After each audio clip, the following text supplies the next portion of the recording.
Hello, everybody. This is all the new people to Next Level Coaching. How many people we got?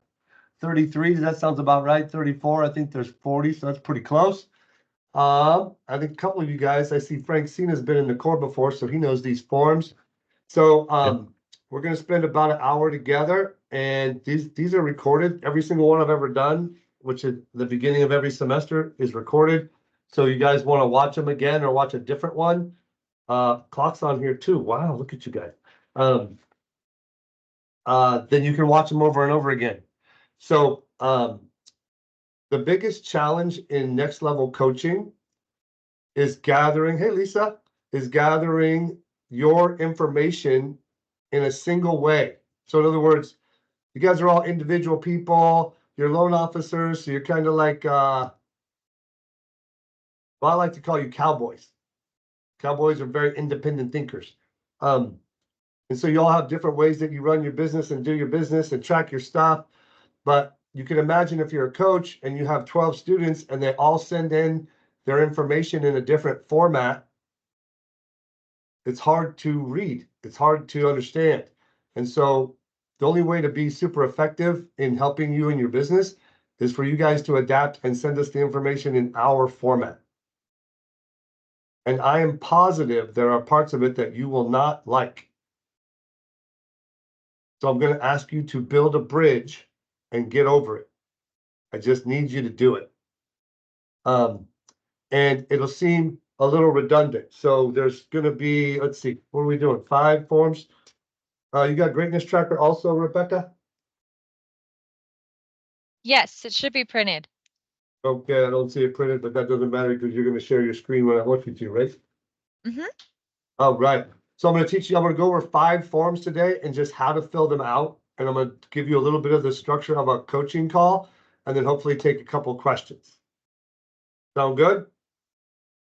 We're going to do one form at a time. So let's do, actually do have greatness tracker. You're right. So the first form I'm going to teach you is called greatness tracker, and it is tracking your sales activity. So the way I run my business life and the way I want you to is every single day I print out my calendar from Outlook. So my calendar, you'll learn how to time block your calendar if you don't do it yet, but you time block your calendar with recurring items for what you do each day, and you start your day by printing it out. Okay, this is how I fill out my greatness tracker. So then I have yesterday's calendar. I carry my calendar around with me all day. All my phone calls that I do, I write on the back. Every time I have a conversation, I write it on the back. So I have all the meetings I did and all the conversations I have on this calendar. And then the next morning when I start my day, I fill out my greatness tracker. Go ahead, Rebecca, share your screen. If you can learn one form in the next 3 weeks, 4 weeks, it's this one. And so if we've sent, did you email one to everybody, Rebecca? Yes. And did you email them their logins for our website? Not yet. You're going to get emails by the end of the month with logins for our Next Level Coaching website where all of our forms are if you need to download more. And Rebecca can also email them to you. So, one greatness tracker per week. Print out a bunch of them and put them in a folder. In the morning, I look at my greatness tracker. The first thing I do is write down all my face-to-face meetings from the day before. Rebecca, is it possible to throw up the acronyms from Lead Tracker? You know what I'm talking about? Oh, let me see if it's on here. It's got them. No, you know, I'm talking about the direction part. Yeah, I can get it real quick. Give me a second. Spend a minute. Yeah, spend a minute. Yeah. So in the boxes is where you write the names of the people you met face to face. We believe face-to-face selling is how to do business. So you got to do 15 face-to-faces a week. You're supposed to do 15 face-to-faces a week. You do your best to get 15 face-to-faces a week. Here's what counts. When you meet a borrower in person, that counts. You would write their name in the box and write CC. That means current client. When you meet with a realtor, that counts. You write their name in the box and put an R in it. That means realtor. Yeah, that's not it. Okay. I'm talking about the Blue Beast form, the blue tab that it gives instructions on how to fill it out. And Oh, then yeah. it explains what it is next to the acronym. Okay. See if you can find that. So if you go to a signing and you sat with the borrower, that would count. And then the listing agent came in and you talked to them, that would count. And then the buyer's agent came in, that would count. You could get 3 face-to-faces by going to a signing. And by the way, in this market, you should go to signings. No one else does it. Realtors will be like, wow, you go to signings? And you're like, yeah, I want to make sure my clients are happy. And then they'll meet with you, I guarantee it. So if you go see builders, you put their name in here and put a B for builder. If you go see business people, you go call on financial planners or CPAs and you see them face to face that week, you put their name in here. Here's what I know about realtors. If I'm not around them, they forget about me. And if I'm around them, they refer me. So you got to be around them. So we want to track how much you're getting out and seeing people face to face. And we want 15 a week. Now, questions on this section?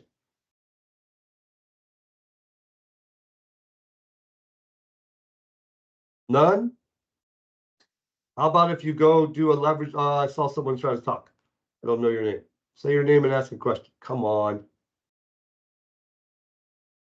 What if you go see 5 people at a leveraged event? Do you get to count all 5? I say You count don't. all 5. You Chairman don't says get to- no. Yeah, you don't get to count all 5. That would be a leveraged event, and there's a section down there below for that we're going to talk about. So we like groups of 3 or smaller, you can count. The idea of a face-to-face is relationship. It's not to walk by them in the hallway and count it as a face-to-face. It's to have a meeting with them, borrower meeting, realtor presentation, a realtor lunch, a realtor business meeting, going to a signing. Like, it's more business focused. So I have a question. If you go to an event where there's a bunch of realtors, but you sit, it's a regular occurring, it's an MLS realtor tour event that I went to this morning, and I sat Yeah. at a table with 3 other realtors and talked to those 3 for the half hour while we were eating breakfast. Does that count, or is that some other category? Yeah, so the right way, now coaches are allowed to be a little flexible, okay? But I'm gonna tell you the right way. Okay. The right way is you would count that as a leveraged event. Can you switch back for a second, Rebecca? And I'll come to this. Thanks for finding that. Can you scroll down a little bit or up or whatever the right direction is to show leveraged event? So it says events down there. You went to that event. Now, the way that you would convert that is at the end, those 3 people, you would like ask them if you can call them. And then you would follow up with them and get a one-on-one, and the one-on-one would count. Okay. The purpose of a leveraged event is to connect to people so that when you call them to meet with them, they'll meet with you. Good. That's the right way to do it. Now, if you talk to a coach and you told them, well, I hung out with them for 2 hours and we talked a lot, they'd probably say, okay, count it. But they'd just be telling you what you want to hear. Hey, Jim, Yeah. question on the events. I know that you've got a spot all the way across. Does that mean if you have 4 people or more and you had some type of one-on-one with each one of them, that satisfies the events for that week? No. That's one event. And you see at the end is the goal. It says 1 or 2. Supposed to do 1 or 2 a week. So you don't got to write their names in there. That's the event. So Rebecca, scroll back up before they start asking questions about other boxes. So that's face-to-faces. Break breads is the same thing, except you shared food. Now, I don't want you to ever take a realtor to lunch that you don't do business with already. I don't believe in it. The only realtors that'll go to lunch with you that you don't already do business with are realtors that don't do no business. A realtor that does business is too busy to go to a lunch with a person they don't know. I wouldn't go to lunch with someone I didn't know that was trying to get my title business, not for 1 second. I would go to lunch with my title rep I've been using for 20 years because I like her. and she owes me lunch. So that's not a good sales tactic. Coffee's okay, not expensive. It's in the morning. It can be all business. But don't take everybody to sushi and buy them $40 lunches and expect to get their business. Good business people don't go to those lunches. So break breads are like, I started serving cookies during loan consultation so I could count it as break breads. And it sounds silly, but when you eat together is a better bond. That's the concept. So 5 break breads a week. Break bread with a realtor that you already do business is an excellent idea. Taking a realtor that gave you 10 deals to lunch once a month is excellent. Taking their buyer's agents with them is excellent. Taking people you don't know is not excellent. So that's break breads. It's the same categories. Rebecca, you can switch to that acronym thing now. So we define categories, right? So on section 2, this is a different form, but I'm just showing you number 2 and the acronyms. A CCR is a current client referral. That's when a current client, someone in process, refers you somebody. That's a category. A PCR is a previous client referral. That's when a past client refers you somebody. A previous client is when they come back to you. Personal friend is one of your friends or family members comes to you for a loan. A realtor is obvious. It's when a realtor refers you. Advertisement is sign calls, websites, social media. Those are ad leads. I don't believe in ad leads very much at all, honestly. The conversion rate's too low. And eventually what I see is the people who do them and get heavy into it, and they're getting all these ad or social media leads, because the conversion rate is so low, they stop calling them at all. And then that's embarrassing. So some people are good at it. I don't know about it. Business people, that's a business person referral is someone like a financial planner, probate attorney, a CPA. If you're in like a LATIP group or a leads group, that would be business to business. Every business that could refer you goes under that category, except builders. Builders has its own category. The only one that's not on here is CC. That's current client, and that's for Greatness Tracker when you meet people face to face. So those are the acronyms, and you'll get a copy of this. But it's important to break your business down by category so you can see where it's coming from, but also see where you're not getting business from. So you can do some activities if you want around getting more leads from those categories. Like, I think too many of us in this business are just counting on luck. And the better your plan, the more your results are going to be predictable. Okay, go back to Greatness Tracker. Okay, so we covered face-to-face and break breads. The next section is great phone calls. So these are conversations over the phone with leads, referral partners, past clients, current clients, and you write down their name and their category. You should be making at least 20 outbound calls a day. If you have a pipe of 10 pre-approved people, you could call them 3 times in a week and put their name on here 3 times. If you have 10 realtors that you are super close to and you call them all 3 times a week, that would be 30. I'm not saying you have to cold call to fill this thing up. I'm saying you have to be in connection with people. You have to be friends with people. You have to be nice to them. You got to connect with your clients. You got to connect with your past clients. And we have theme days to help you make phone calls. On Mondays, we call realtors. On Tuesdays, we call the buyer, any deals in escrow. So we call on Tuesday mornings, we do Tuesday updates. We call the buyer, the buyer's agent, the listing agent, and the title company. If you do that every Tuesday, you'll get business from it. On Wednesdays, we call all our pre-approved borrowers and the realtors that got them pre-approved with us. On Thursdays, we call 20 to 30 past clients. And on Fridays, we catch up with any that we didn't finish.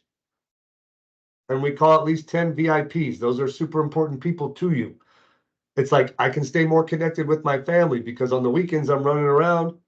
So I call my family on Friday mornings. And by the way, I get business from them. So there's a theme for you to follow so you can have it easier to dial out, but I don't even want to ask. I know we're not dialing out enough. I know it. So we're going to help you with when and what to do and what to say. Then you got to track it and you got to be honest. So the goal is 60 conversations a week. That's 12 a day if you work 5 days a week, and it's 10 a day if you work 6 days a week. Not that many, but you got to be proactive. Questions on that section? Yes. I already tell them, just know what I'm gonna be in the class. I'm the one that asks all the questions, so get ready. Mhm. The break bread section, I had to just go back to that for one quick We're backing second. up. Yeah. Yeah, just for a quick second. So I noticed that there's 2 rows, and I'm sorry, I just might be a stupid question. There's like 2 rows. Does that mean that if you have 10, just fill it up with all 10, or is there something, how is that filled out? It's just because you might have 2 in one day, right? You got to have 5 a week, but you might have a breakfast and a lunch in one day. Gotcha. And if you got to write it in the wrong day, it don't matter to me. If you want to do a diagonal in the box so you can put more than 2 in one day, I don't care. What I care is you got 5 a week. All right. Questions on the conversation part. So on Tuesdays, I call listing agents. I call them and I say, hey, it's Jim. It's Tuesday. It's time for your Tuesday update. So I brand my phone call. Our company does updates every Tuesday to everybody involved in the transaction. So everybody's on the same page so we can have an on time and smooth closing. Are you ready for your update? Yeah, great. The appraisal came in. You'll get it from the buyer's agent after they review it. I didn't see any problems on it. We're on time for a closing to be smooth and right on time. Do you have any questions for me? Are there any repairs? I send it to the buyer's agent and they're gonna call you with it. You can call them and ask for that. Okay. And after I call them 3 or 4 Tuesdays in a row and they know I'm not fibbing and I don't miss it, they'll usually give me a compliment and then I'll say, you know, my team was talking about how professional you are and they want me to meet with you. Actually, they want to meet you too. Can you come to my office? We want to earn your business. So it's not a cold call. It's how I built my entire business is Tuesday updates. Okay, go down to events. So events is leveraged events. I think it says 4 people or more. Yes. So it's 3 people or less can go in face-to-faces, 4 people or more are leveraged events. So if you hold a lunch and learn, if you take advantage of our national lunch and learn, which we're changing the name, we're rebranding it to a mastermind. If you do a happy hour for your realtors, if you host a move-in party for your client, that's an event. If you go to a MLS meeting, that's an event. If you attend a sales meeting at Keller Williams, that's an event. If you go to a mixer for the young urban professional or the realtors group or the women's council, that's an event. You can host it or you can go to it. And your job is to mix and mingle and then ask if it goes well, say, hey, can I call you? When you're at those events, don't pitch your business. Don't talk about loan programs. Don't talk about rates. Don't tell them how great you are. Tell them how great they are. Listen a lot, and then ask them if you can call them. We got to go to 2 a week. Questions on that? Videos. Oh, we got a question. Michael. Sorry, I have a quick question. So would those also include, non-business social events that you attend? Could you include those if they have potential buyers or realtors? Give me an example. Sunday golf social with about 40 people that are always If different. you wear your name badge, I'll let you count it. Okay, Other than that, I would not let you count it. okay. The reason I say that is one of the best realtors in all of Sacramento wears her name badge 15 hours a day, every day. And if someone says anything about real estate, she walks up and says, hi, my name's Dee. If you have questions about real estate, I'd love to answer them for you with no commitment. Here's my card. Hope to hear from you. Bye. She gets business. So I'll let you count it if you wear your name badge. And you hand out 2 cards. Other than that, the answer is no for everybody else. All right.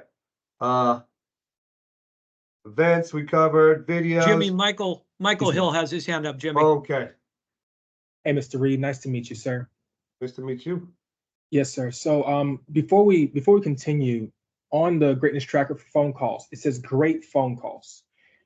Is there, and I know that may be kind of subjective, but is there some sort of objectivity to determining when or how a phone call is great as opposed to one that isn't so great? They used to say if you asked for business, but no one really asked for business and everybody fibbed about it. So that's not the definition. A great phone call is, I can only tell you what a great phone call isn't. Okay. A great phone call isn't that you call the buyer's agent and say, I just want to check in, see if you had any questions for me. No? Yes, sir. Okay, well, if you do, give me a call. Thanks, bye. That's not a very good phone call. Yes, sir. Great phone call with the buyer's agent would be, hey, I just got done going through my pipeline meeting. I have a quick update for you on the Smith transaction. I want to give that to you, but before I give you the update, do you have any questions for me? No, I just want my update. Great. I give them the update and I say, hey, on a scale of 1 to 10, I'm always looking to get better. How do you think we're doing so far? You guys are doing great. So far, so good. Just keep the deal together for me. Hey, I'll make you a deal. If I keep the deal together for me, you come meet me at my office. That's a great phone call. Yes, sir. Yes, sir. All Thank right. you. I Yep. appreciate it. Yep. So videos, 4 groups. So you send a video to your past clients. You send a video to your realtors. You send a video to your builders. You send a video to your pre-approved list. You send a video to your prospect list. You send a video to, you send a video after every loan consultation if you want. Whatever you're into for videos, we think you should send 4 groups of videos out a week. And your coach can help you with it. I'm not the best at doing it. We have people who are. Our marketing department's really good at it. You can set up our Jungle where you pre-record videos. So based on a milestone, when you first start the file, they get a video. When you send it to processing, they get a video. When you get it underwritten, they get a video. You can do all that fancy stuff. So we think you got the modern era likes videos. So that's on here. Hours prospected is like, we divide your work hours. So we want you to track how many hours you're in green time and how many hours you're in red time. Green time is any time that you are physically in front of a borrower or a realtor. It's also any time that you are on the phone with a borrower or a realtor. If you're working on a file or a flyer or analyzing income or creating a database or reading email or texting or shuffling papers or driving to an appointment, that is not green time. That is red time. So you got to be on the phone or in front of talking to people who need a loan or have loans to refer at a minimum 20 hours a week. And I'll bet you none of you are even close. But if you were, when you are, you will get more business than you can handle. You will, even if you're not that great at sales. And if you're great at sales, wow. So we want to work on your time and your skills. But the most important one is what?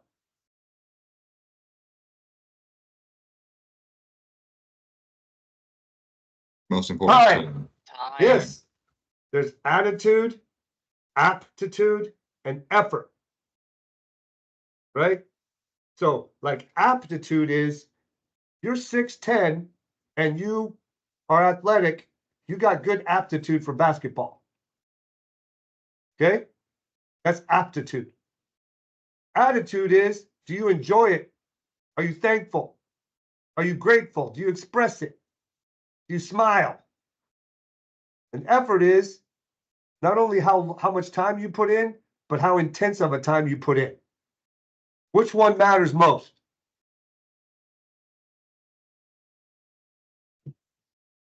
Time and intention. Attitude matters effort. most. Oh. By far, attitude matters most. Second is effort. Last is natural skill. That is for sure. If you don't have a good attitude in our business right now, man, I don't know how you're making it, honestly. You got to be thankful. You don't have a boss, really. You don't have to be at work at 7. You don't get written up if you're 3 minutes late. I almost got fired at the grocery store. I was the best guy in like 6 different departments, but because I commonly was 2 minutes late, I almost got fired. And they didn't even have a choice. They couldn't have kept me. You guys want a job like that? I don't want a job like that. They decided I was worth $17.63 an hour. They decided my value. Who decides my value at this job? I do. You guys have the best job in the world. You got to act like it. It's attractive to be grateful. To feel like you're owed, or to feel like the market, we're waiting for the market to come back, dude. Where we're at is where we're at. And it's going to be right here for the foreseeable future. There is no boat coming. You have to swim for it. Like, it's time. You got to fill this form out every week. Just be honest. Like, if you're struggling with it, struggle with it. We all do. And you'll get better over time. But if you don't fill it out, that's bad attitude in my book. So, hours prospected. We want you to track green time and red time. We want you to send 10 thank you cards out a week. Keep a stack of thank you cards on your desk. I don't teach you to do anything I don't do. After I get a lead, I send a thank you card. After a loan consultation, I send a thank you card. After an appointment, I send a thank you card. And then to 2 employees a week. Anybody who works for me, I send 2 a week. So I send 104 a year. So everybody who works for me gets a card about 2 or 3 times a year to their home address. Express gratefulness. All right, leads, track your leads, and then deals and pre-apps. So a deal is a new contract or a locked refi. A pre-approval is, I'm going to tell you something about pre-approvals. You ain't going to like it. I don't care. Y'all don't do pre-approvals right. A pre-approval, you have to meet them in person. I block out 90 minutes. I spend an hour with them. At the end of the meeting, I have them sign the IRLA. I know there's not a place to sign, but I have them sign it. I have them sign a written fee estimate because it's easier to understand. I have them sign the ASAP forms, Social Security, 4506, and signature authorization. So now they feel like they've done what? Applied for a loan. I've made copies of all their stuff in their driver's license. It will dramatically lower your borrower shopping on you. And then I move it in Encompass from the pre-qual prospect folder to the deep TBD folder. My TBD folder only has my pre-approved borrowers in it. I can pull it up on my screen every morning and look at it. Be in touch with them. These are pre-approved people who met with me, signed something. I need to talk to them. When I call them, I ask them this. You ready? I call them and I say, have you made an offer?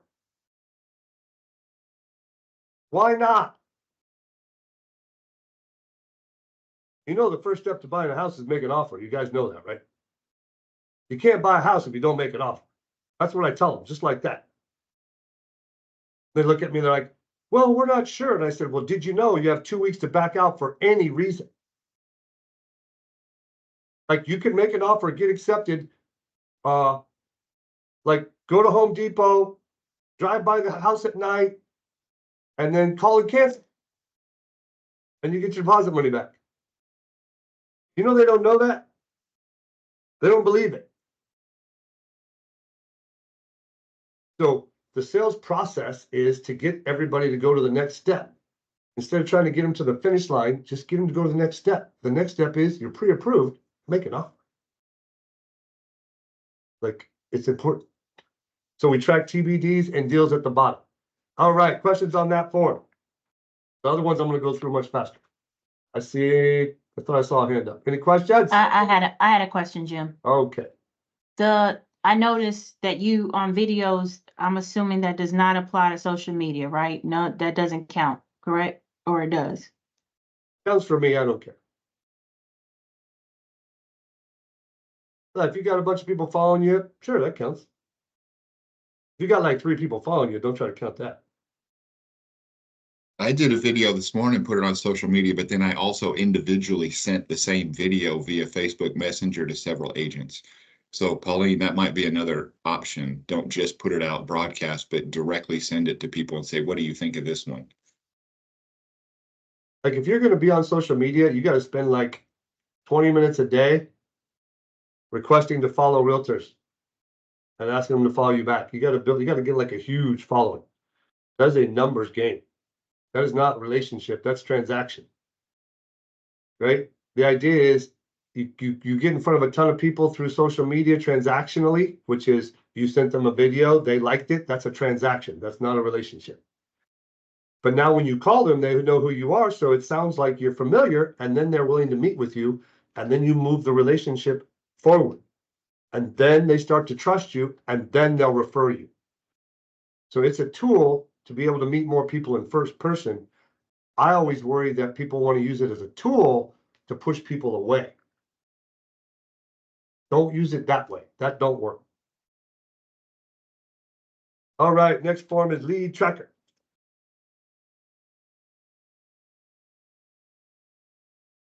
Lead tracker. So it's a simple form. It comes out of Django. So there is a video and a class to teach you how to use Django. Do not ask me how to use Django.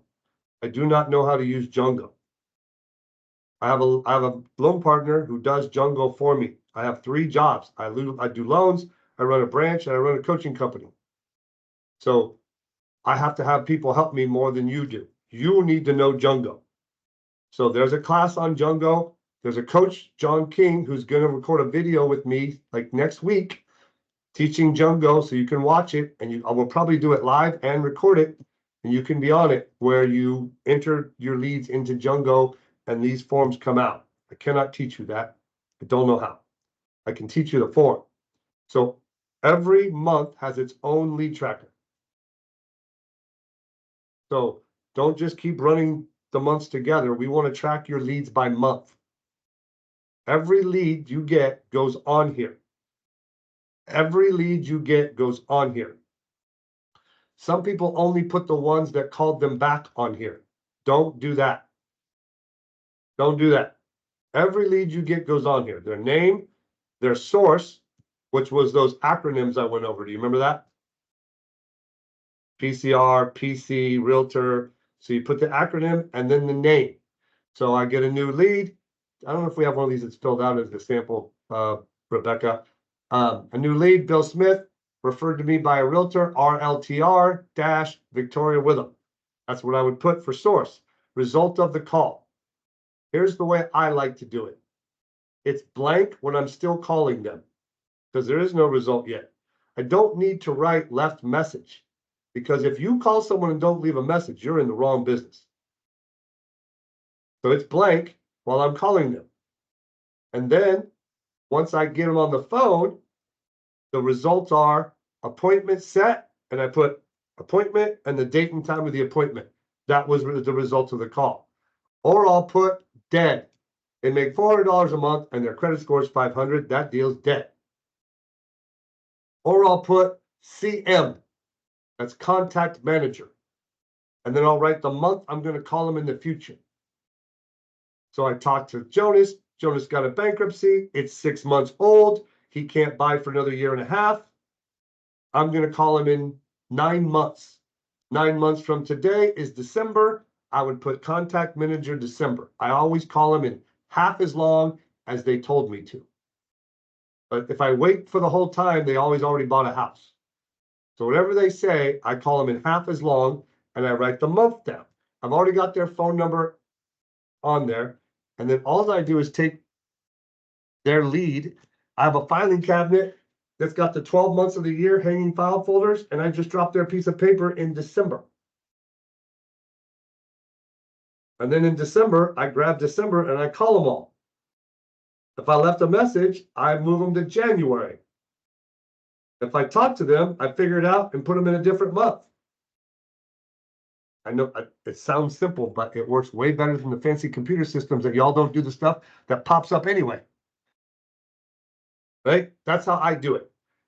The Django is much fancier. You put the phone number down and a hash mark under number of calls, like hash mark every time you call them. I don't give up until we call them 8 times. I call them every day for 3 days, and then I call the realtor and say, hey, I've called them every day for 3 days. They're not answering. What do you want to do? And I keep calling them. Now, every time I call a lead, as soon as I hang up, I call the realtor or text the realtor usually. Hey, just left a message for Jonas. Hey, just left a message for Jonas again. So they know I'm all over it. Now, imagine if you go to meet with a new realtor, okay? And you've got your forms with you. Like you carry them. Like I carry mine in a folder like this. Got all my forms in one folder.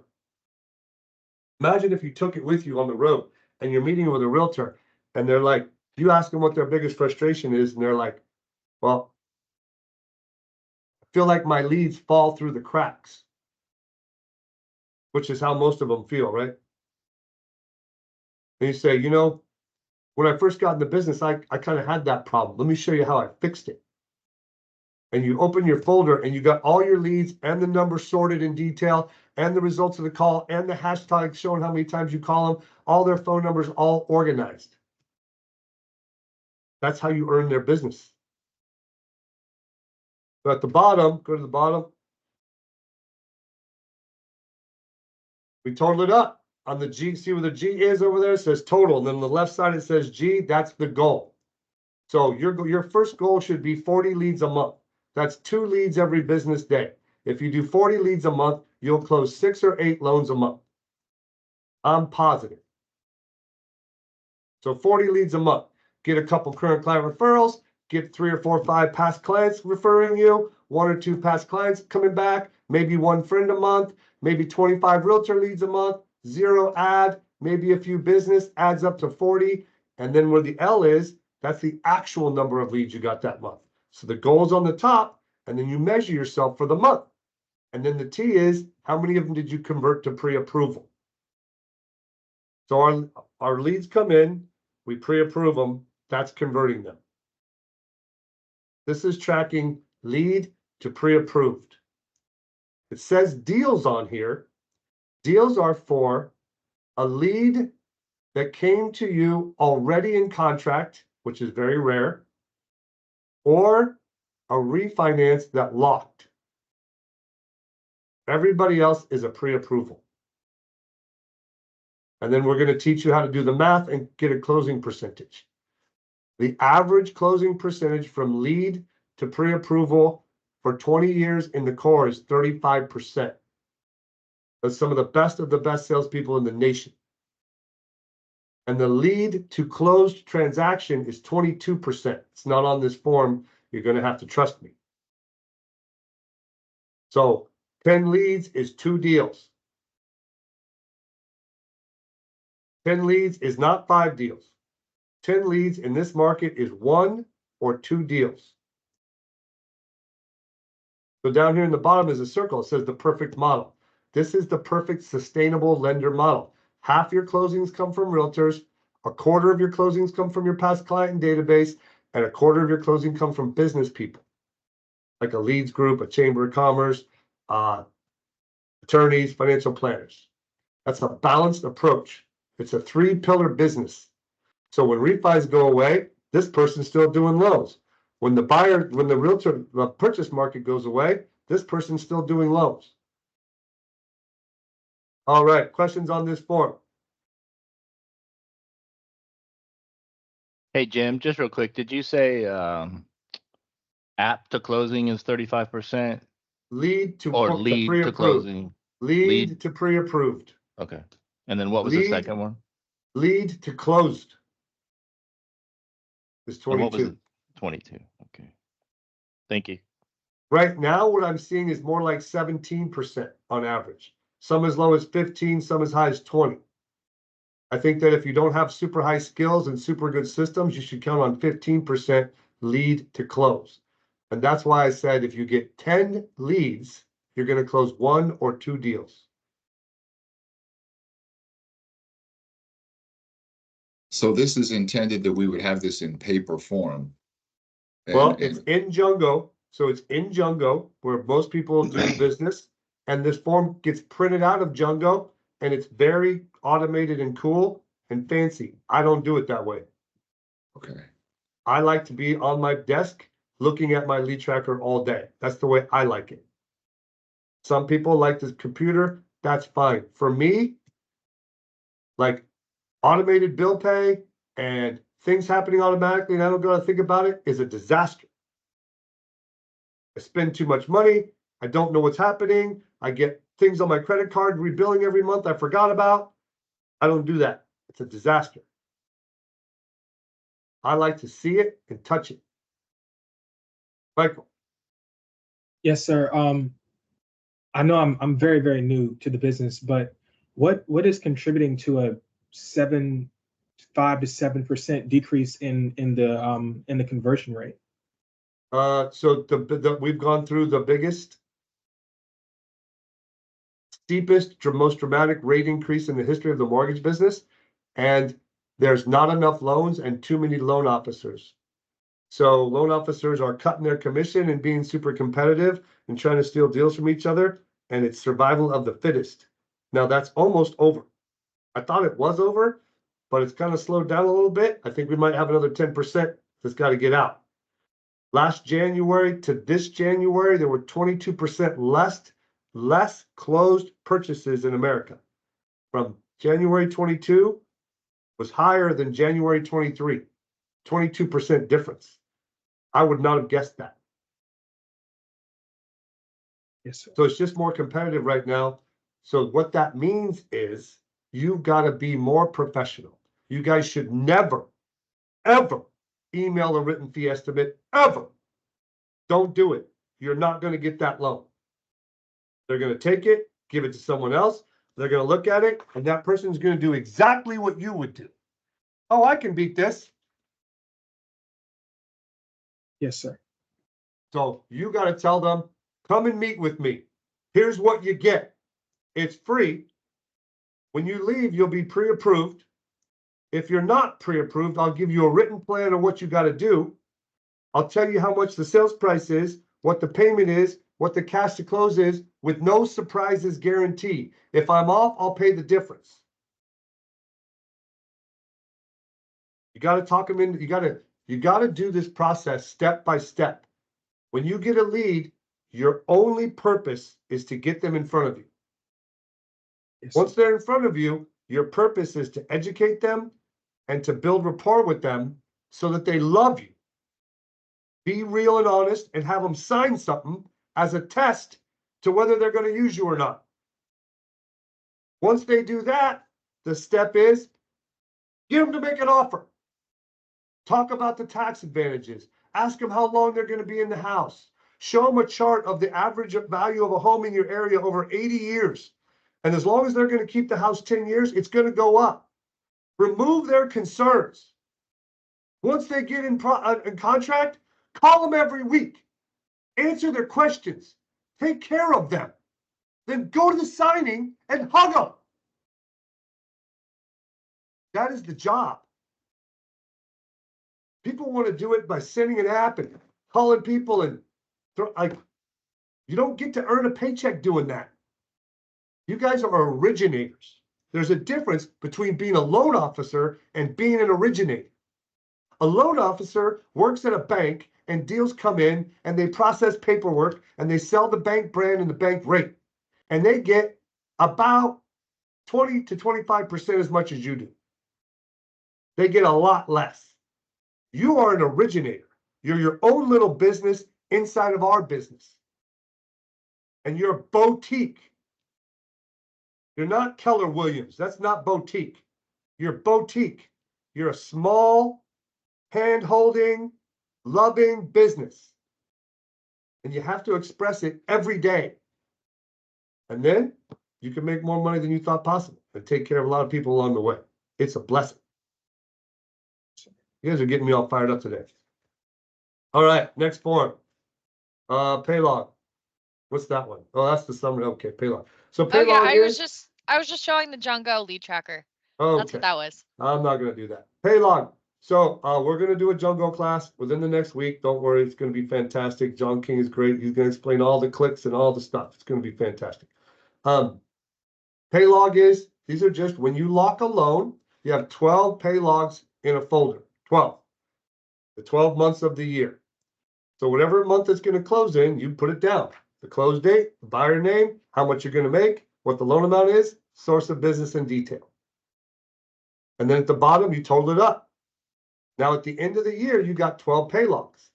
And you look at them and you can see where your business came from.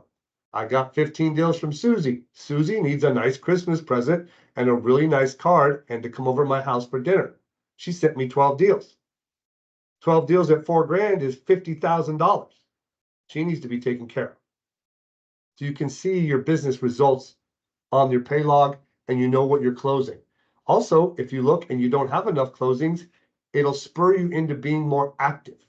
Like I always say, if you want to get better at something, shine a light on it.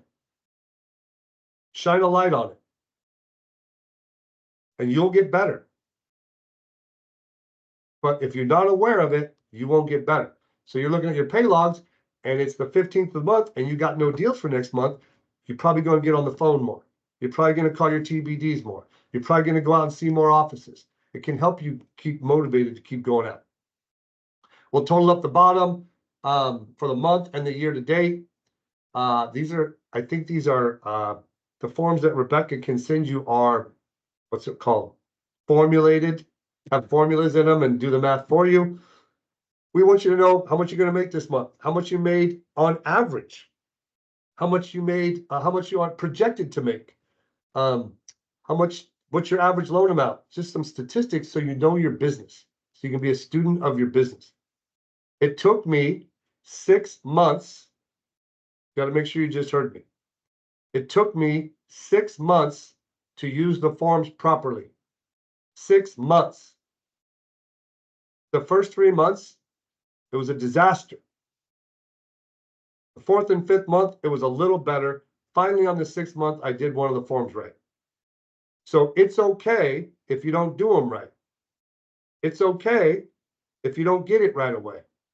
All I ask is best effort and keep getting better. But you can't tell me that it doesn't make sense. That's a double negative. It only makes sense that you have, if you're going to be in business, that you have data to run your business off of, right? Like you can't run your business without data.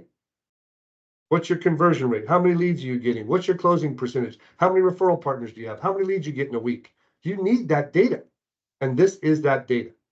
And we got to have it on this format because the coach has to be able to look at it the same for each student.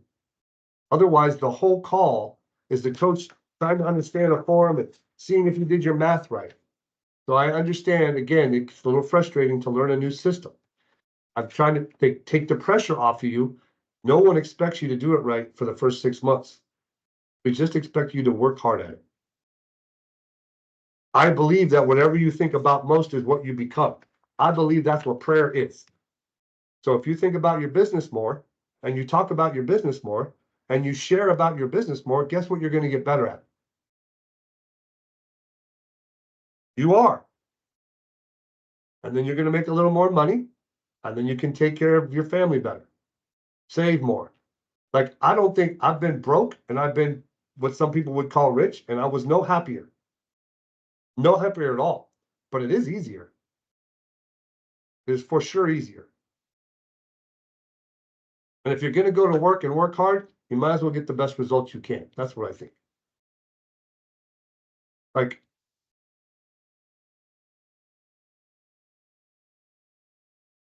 I think you got to have a purpose. I think you got to have a purpose at work and you got to have a purpose in your home life. And I think that my purpose is to become a person I admire most and then share it with everybody. That's your job too. Be the best guy I can be at work, be the best dad I can be at home. And share it. Don't isolate. Don't do it by yourself. There's no glory in that. That's what I think. I know we're getting beat. All right, last form is personal family budget. I'm gonna go over it lightly This form took me the longest. So there's 5 columns. A row goes left to right, a column goes up and down. 5 columns. Column number 1 is the title. It's editable in a form that she can send you. So you can edit the titles if you don't like the titles that are in there. And there's room for you to ask and to add other titles. This form is your personal family budget. People, coaches still don't do it right because it's not easy to understand. The best way I can describe it is it's a look back. It's not a projection forward. So I fill out my January personal budget, and it was for all of the checks I received in December and all of the bills I received in December and all of the money that may have automatically come out of my account in December. And then I fill out column 5. It says total paychecks, how much money I have. And then I fill out column 3, which is paying my bills. And then I look at my bank statement and see how much money came out of or how much my credit card, and I fill it out. And whatever's left over, I save. So it doesn't work very well for people who like to do auto pay. Because if you're going to do auto pay, you got to leave money in your account to do the auto pays. So it is very confusing. You got to find a way for it to fit for you. So column 1 is the title. You can scroll up, down, or whatever the word is. Little more, boom. So down here at the bottom in blue, it says survival number, total checks wrote, total monthly saved, net income for the month. Those are also titles for the columns. So the first all in blue is the category. The second one says survival number. In that column, we write down your minimum payment on all your bills for that month. Not a guesstimate, your actual minimum payment for the month. The survival number changes a little bit every month, not a lot. So if you put a new roof on your house, would it go in your survival number? No, it would not. It's not a regular monthly bill. We're trying to figure out how much you spend per month normally. Because we want you to save 3 times that amount in a float account eventually. That's that column. The next one says total checks wrote. That's all the money that came out of your household checking account that month. So all your money goes into a household checking account, and then all the money comes out of a household checking account. And we track it. How much did you spend at Starbucks? How much did you spend at Costco? How much did you spend? How much did you give away? How much did you spend on credit cards? How much was your card payment? How much was your house payment? Track them all and make sure that the money you deposited was more than the money that you spent. Right? Make sense? And then it says total monthly saved. So we track if you're saving money, how much money you saved. And so what happens a year from now, when you're using the form and you got it figured out, you'll start to look forward to how much money you saved. And just changing that focus is how you build wealth. Because when I live my life minute by minute, I don't really care how much money I save. And I tend to buy things I don't really need. But when I think about my money for at least an hour every month, and I look at how much I spent and where it went and how much I saved or didn't save, I change my habits. Over time, I slowly change my habits. And then I accumulate more wealth. And then I can take care of more people. And then at the bottom, we track by category how much money, and it's going to take more than this call to understand it. So we have recordings of it. There's every loan officer retreat that we do moving forward, we'll have, and it always has in the past, we'll have an entire breakout class dedicated to this form. I have personally been to that class over my 28-year career 30 times. 30. So it's a serious form, it has a lot of like taboo and people don't like to talk about money and they don't like to share. It's kind of weird. And I just think, wow, how are we ever going to get better at it if no one will talk about it? So we talk about it. Now, like, I'm not going to share your information with other people. The coach isn't going to embarrass you because your car payment's $1,200. I know some of you got $1,200 car payments. Don't you ever do that again. We're not like going to expose you. And we've all been a mess trying to be less of a mess. So it's not about anything other than just trying to get better. So this form is tough. We're going to track all your money. The steps are, if you want to write down these steps, these are the steps to financial freedom. Write them down. Step number 1, track every dollar. You have to do one step at a time. You cannot step forward.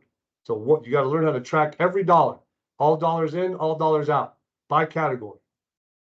Step number 2, you got to pay off debt. We put your debt in descending order. Smallest balance at the bottom, biggest balance at the top. Pay the minimum payment on all the debt except the smallest one. Pay extra on that one until it's gone and move your way up. Stop paying attention to what rate on this card and that card. That don't work. Step number 3, save your float account. Save 3 months of your survival number in a savings account. So when the car breaks down, you can pay for it. So when you want to go on vacation, you don't got to charge it. So when you need a new whatever at home, you can buy it. Step number 4, max out your 401k and retirement savings opportunities. Step number 5, save monthly in mutual funds. Just buy the S&P index fund. Don't buy stocks. Just save monthly. Only after you've done all the other steps. Step number 6, prepay on your mortgage. Start paying extra on your mortgage. So when I did it, I started paying extra on my mortgage until I was paying $1,200 a month extra on my mortgage. Then I bought a bigger house and the payment was the same. Plus I paid down my other house faster. So now I have 2 houses I own free and clear because I'm 55. But I started doing this when I was 28. It's a long-term play. I don't believe in getting rich quick. I believe in changing habits. So that's that form. Question on that? Woo! That was a lot of information. How do you feel? Trepidation, cautious excitement, Are you scared? a little overwhelmed.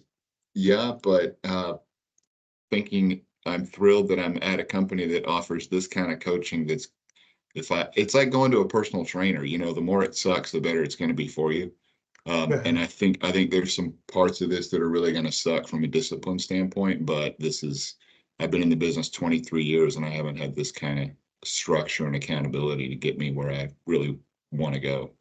Bart, if I can answer on that, I had to face Jimmy Reed for 180 straight days, 3 semesters in coaching. I had him as a coach.